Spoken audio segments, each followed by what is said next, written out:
당신은 진정한 통제권이 없다. 적어도 그들이 당신에게 믿게 만든 이야기는 그렇다. 당신이 무언가를 결정했다고 생각했던 순간들을 되돌아보라. 하지만 어쩌면, 아주 어쩌면 누군가가 조용히 당신의 생각을 몰래 조종했는지도 모른다. 정말로 그 선택이 당신의 것이었는가? 아니면 누군가가 씨앗을 심고 당신이 모르는 사이에 그것을 키우게 했던 것은 아닌가? 네. 만약 당신이 항상 자유의지로 행동했다고 생각한다면 당신은 위안이 되는 환상에 매달리고 있는 것이다. 냉혹한 현실은 세상에 보이지 않는 조종자들이 넘쳐난다는 것이다. 당신이 줄을 잡아당기지 않는다면 누군가가 당신을 끌고 있다는 뜻이다. 꼭두각시 조종자와 꼭두각시를 구별하는 것은 미묘합니다. 그들은 결코 강요하지 않고 단지 너무 부드럽게 이끌어 당신이 스스로 운전하지 못하고 있다는 사실을 깨닫지 못하게 한다. 진정한 통제는 표면 아래서 속삭이며 명령을 내리기보다 감정을 심는다. 그리고 가슴 아프게도 당신은 그것을 직접 느껴본 적이 있다. 당신의 마음이 명확한 이유 없이 변했던 마지막 순간을 생각해보라. 무해해 보이는 한마디, 의도적인 미소, 그것이 진짜 영향력이다. 당신이 모르는 사이 영혼을 이끄는 것. 그러면 문제가 되는 생각이 떠오른다. 만약 당신이 대신 고삐를 쥐고 있었다면, 만약 당신이 움직이는 조각이 아닌 움직이게 하는 사람이었다면, 왜냐하면 이기는 자와 지는 자의 진짜 차이는 힘이 아닌 설득이기 때문이다. 비극인 것은 이 교훈을 우리에게 제대로 가르쳐준 사람이 없다는 것이다. 우리는 영향력이란 가장 크게 소리 지르고 강제로 명령하며 순전히 힘으로 의지를 꺾는 것이라고 속아왔다. 그러나 진정으로 실세들은 자신의 목소리를 높일 필요가 전혀 없다. 그들의 통제는 그림자 속에서 작동한다. 진짜 꼭두각시 조종자들은 사람들이 자신들이 따르는 생각들이 자신의 마음에서 나온 것이라고 믿게 만듦으로써 복종을 만들어낸다. 이것은 절대 공개적으로 공유되지 않는 비밀이다. 조종은 둔중한 무기가 아니라 음흉한 미묘함이다. 이것은 얼핏 보이지 않는 실을 엮어 사람들이 자신도 모르게 걷는 길로 유도하는 냉혹한 심리 게임이다. 이런 어두운 기술이 어떻게 펼쳐지는지 알고 싶은가? 첫째, 희생자를 신중히 선택하라. 대중을 조종하지 말고 취약한 자들, 확신에 금이 간 자들, 자율성이 환상에 매달려 지침을 절실히 원하는 자들을 노려라. 둘째, 생각의 씨앗을 너무 깊이 심어 그것이 그들의 생각에서 우러나는 것처럼 보이게 하라. 자유의 가면을 쓴 통제 앞에서는 저항이 사라진다. 명령하지 말고 대신 여기저기에 속삭이듯 제안을 남기고 그림자 같은 암시를 남겨라. 마음은 강요를 혐오하지만 선택의 환상은 받아들인다. 붙잡힌 자들은 마치 그것이 자신들의 의지인 양 너의 뜻을 열렬히 지지할 것이다. 셋째, 어떠한 잠재적 단합도 분열시켜라. 내 지배의 가장 큰 위협은 반대 자체가 아니라 반대자들의 연대다. 분열된 자들이 또다시 분열할 때 통제는 도전을 받지 않고 어둠은 깊어진다. 만약 의심을 심어주고 사소한 갈등을 유발하거나 서로를 대립시키는 데 성공한다면 그들은 취약해진다. 분할하여 정복하는 것이다. 하지만 그것만으로는 충분하지 않다. 진정한 영향력을 행사하려면 인간의 감정을 이해해야 한다. 논리는 생각을 형성하지만 감정이 행동을 이끈다. 사람들은 순수한 이성으로만 행동하지 않는다. 그들은 두려움, 욕망, 불안, 자존심 같은 감정 때문에 움직인다. 각 개인을 움직이는 동기를 정확히 파악하고 그 감정을 활용하라. 명령만 내리지 말고 행동이 필요하다고 느끼도록 만들어야 한다. 여기서 가장 위험한 점이 있다. 이러한 접근법은 대가를 치른다. 마음을 조종하는 데는 위험이 따른다. 들키면 적이 되고 만다. 이 힘을 잘못 사용하면 언젠가 다른 누군가가 당신의 수법을 알아내어 역으로 이용할 것이다. 통제는 무기와 같다. 자칫하면 자신에게 되돌아온다. 역사는 자신을 무적이라 믿었던 전략가들이 경쟁자에게 패배한 사례로 가득하다. 그러니 진짜 질문은 남을 조종할 수 있느냐가 아니라 그 결과를 감당할 준비가 되었느냐다. 그 선을 넘으면 되돌릴 수 없다. 이제 알겠지만 권력은 강요하는 것이 아니라 이끄는 것이고 말하는 것이 아니라 타인이 당신 대신 말하게 하는 것이다. 역설적이게도 통제가 덜 뚜렷할수록 그 힘은 더 강해진다. 세상은 가장 크게 소리 지르는 사람들에 의해 형성되는 것이 아니라 조용히 무대 뒤에서 시를 조작하는 사람들에 의해 만들어진다. 진짜 질문은 당신이 다른 사람의 손에 감춰진 꼭두각시로 남을 것인가, 아니면 직접 그 시를 잡을 길을 찾을 것인가 하는 것이다. 그러나 이것은 훨씬 더 외로운 여정의 첫걸음에 불과하다. 진정으로 영향력을 통달하려면 더 깊이 봐야 한다. 많은 이들이 깨닫지 못하는 한 가지를 이해해야 한다. 사람들은 아이디어를 따르는 것이 아니라 그 아이디어가 불러일으키는 감정을 따른다. 모든 위대한 운동과 역사의 흐름을 바꾼 인물들을 생각해보라. 그들은 어떻게 그것을 해냈는가? 완벽한 논리나 부정할 수 없는 사실을 통해서가 아니라 감정을 통해서였다. 내면에서 무언가를 흔드는 비전을 통해서였다. 감정이 자리 잡으면 이성은 배경으로 사라진다. 설명하기 어려운 믿음을 맹렬히 옹호하는 사람을 본 적이 있는가?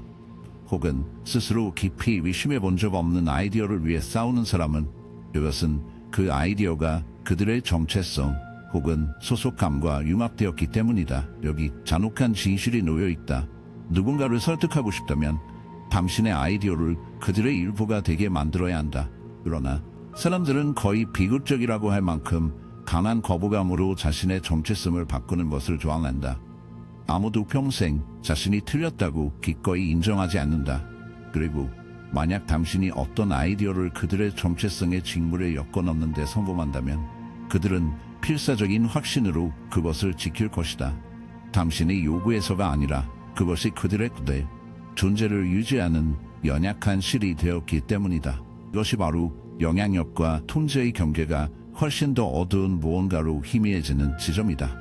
이것은 단순한 설득이 아니다. 정신적 침투, 그림자 속에서 몰래 그리고 멈출 수 없이 마음에 스며드는 음산한 프로그래밍의 한 형태다. 이를 실행하기 위해서는 세 가지 그림자가 만난다. 노출, 반복, 그리고 감정적 고리. 첫 번째는 노출이다.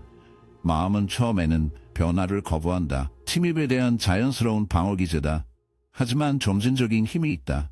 아이디어는 마치 한꺼번에 부어지는 독이 아니라 천천히 떨어지는 독처럼 스며든다.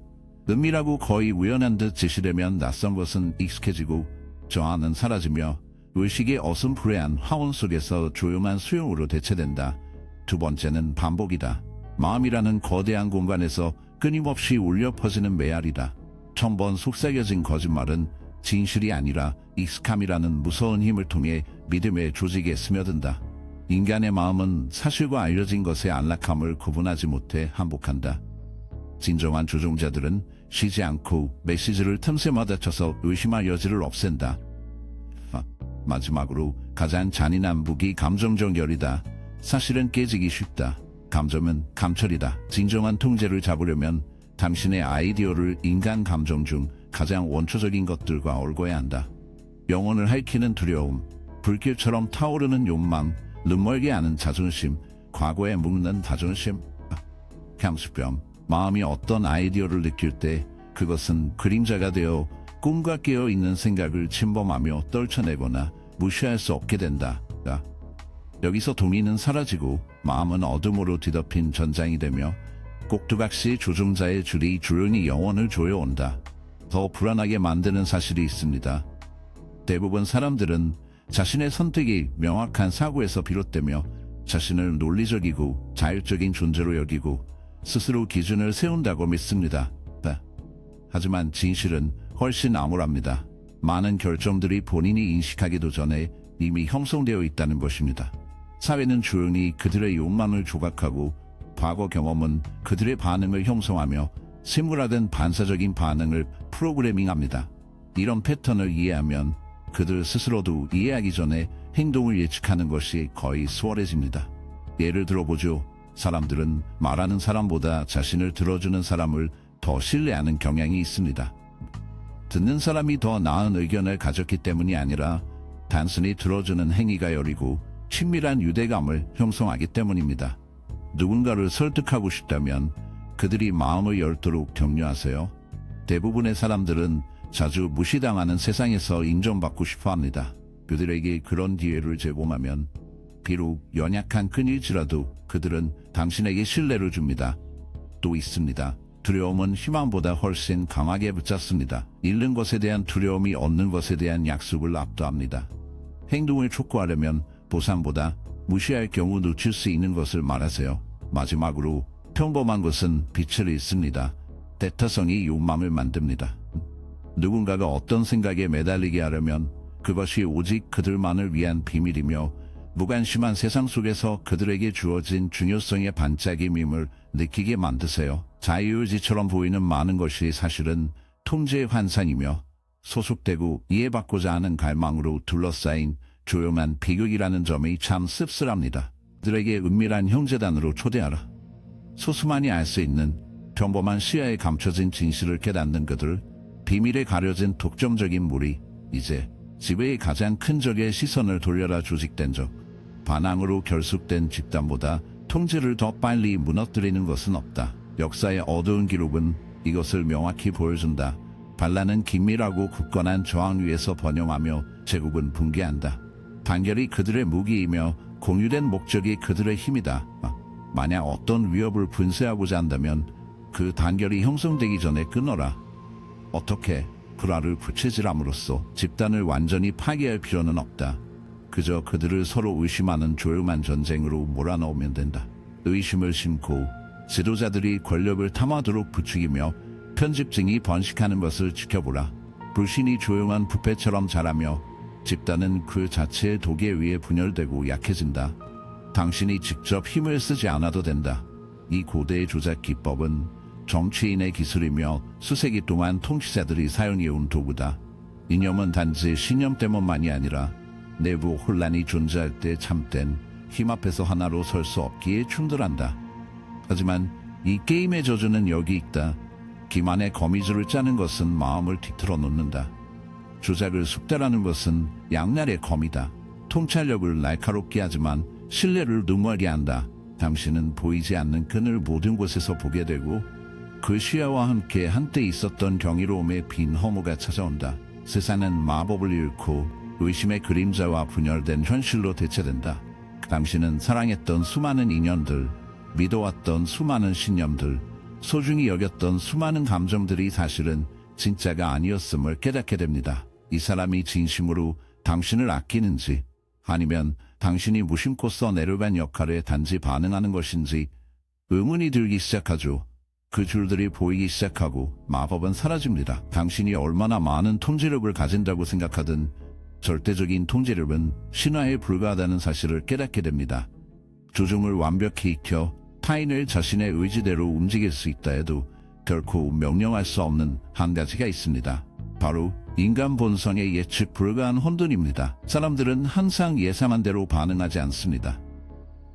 순간의 기분, 세상의 미묘한 변화, 혹은 내면의 조용한 각성이 당신이 쌓아 올린 모든 것을 무너뜨릴 수 있습니다. 이것이 남기는 음산한 질문, 당신은 자신의 영향력의 결과를 맞을 준비가 되었나요? 어디까지 밀어붙일 작정인가요? 어느 정도의 권력이면 충분하다고 느낄까요? 아니면 수많은 이들처럼 스스로 당긴 줄에 걸려 넘어져 자신이 무적이라는 환상에 속고 말까요? 과거에는 스스로 판 함정에 빠져 파멸한 꼭두각시 조종사들이 너무나 많습니다. 그러니 당신은 영향력의 기술을 배울 것인가요?